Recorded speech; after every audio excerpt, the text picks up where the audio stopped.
Praise the lord. ఈరోజు మీకోసం జీవం గల దేవుని మాట, మొదటి రాజుల గ్రంథము 5వ అధ్యాయము 4వ వచనము.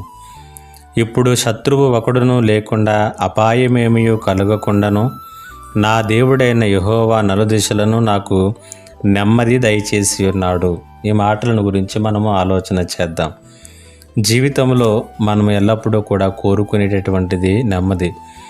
జీవితంలో మనం ఎల్లప్పుడూ కూడా ఆశించేటటువంటిది క్షేమాన్ని, అపాయములేమీ కూడా లేనటువంటి జీవితాన్ని మనం కోరుకుంటాం.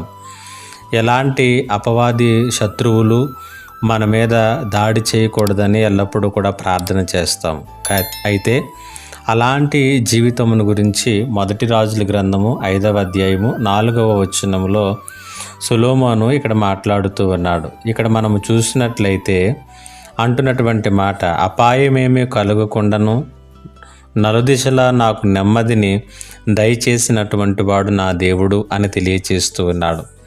కాబట్టి ఈ మాటలు మనం వింటున్నప్పుడు జాగ్రత్తగా గమనించవలసినటువంటిది 2 ప్రాముఖ్యమైనటువంటి విషయాలు. మన జీవితములకు క్షేమము కావాలని కోరుకున్న, జీవితం అంతట్లోనూ నెమ్మది కలగాలని కోరుకున్నప్పటికీ కూడా ఈ రెండింటిని ఇవ్వగలిగినటువంటి వాడు దేవుడు మాత్రమే.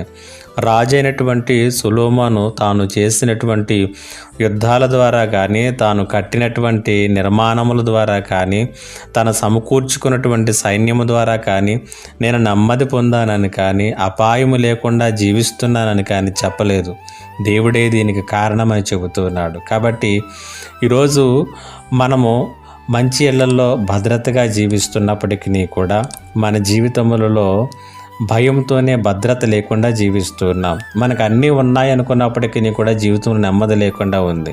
కారణం ఏంటంటే మనకున్నటువంటివి మన నెమ్మదికి కారణం ఎప్పటికీ కూడా కాదు. ఈ సత్యాన్ని గ్రహించి దేవుని వైపునకు చూద్దాం. దేవుడి మాటల చేత మిమ్ములను దర్శించునుగాక. ఆమేన్. ప్రార్థన. మా దేవ, నీకు వందనాలు. ఈ మాటల చేత బిడ్డలందరినీ కూడా బలపరచమని యేసు నామములో అడిగి వేడుకొనుచున్నాను తండ్రి. ఆమేన్.